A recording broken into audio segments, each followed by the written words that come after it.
Hi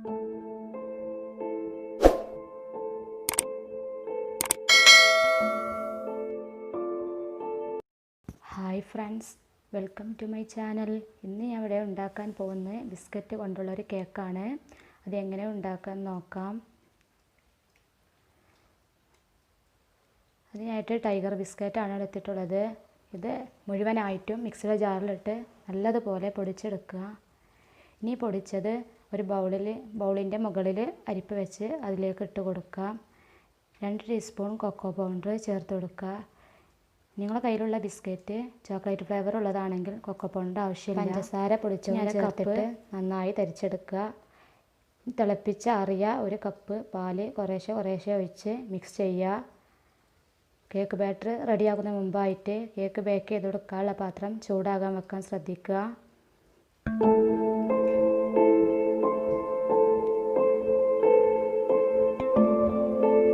ഇനി ഇതിലേക്ക് 1 teaspoon vanilla essence കൂടെ ചേർത്തിട്ട് ഒന്നുകൂടെ മിക്സ് ചെയ്യുക. ഇനി 1 ടീസ്പൂൺ വിനാഗിരിയിലേക്ക് 1/2 ടീസ്പൂൺ ബേക്കിംഗ് സോഡ ചേർത്ത് നന്നായി മിക്സ് ചെയ്ത് ചേർത്ത് കൊടുക്കാം. ഇനി ഒന്നുകൂടെ മിക്സ് ചെയ്ത് കൊടുക്കാം. ഇനി കേക്ക് ബാറ്റർ ഒഴിച്ചെടുക്കുന്ന പാത്രത്തിൽ എണ്ണ സ്പ്രെഡ് ചെയ്ത് കൊടുക്കാം. 1 ടീസ്പൂൺ മൈദ ഇട്ട് കൊടുത്ത് അതിൻ്റെ ഉൾഭാഗത്തൊക്കെ ഒന്ന് തട്ടി കൊടുക്കാം. ഇങ്ങനെ ചെയ്യുന്നത് കേക്ക് പെട്ടെന്ന് ഇതിൽ നിന്ന് കിട്ടാനാണ്.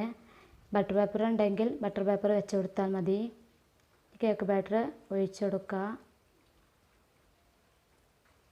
ഇതൊന്ന് ടാപ്പ് ചെയ്ത് കൊടുക്കുക.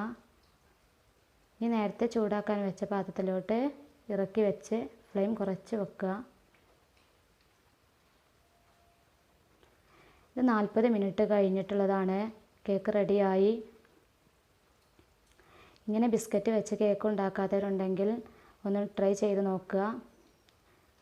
എൻ്റെ വീഡിയോ ഇഷ്ടമായെങ്കിൽ ലൈക്ക് ചെയ്യാനും കമൻറ്റ് ചെയ്യാനും സബ്സ്ക്രൈബ് ചെയ്യാനും മറക്കരുത്. Thank you.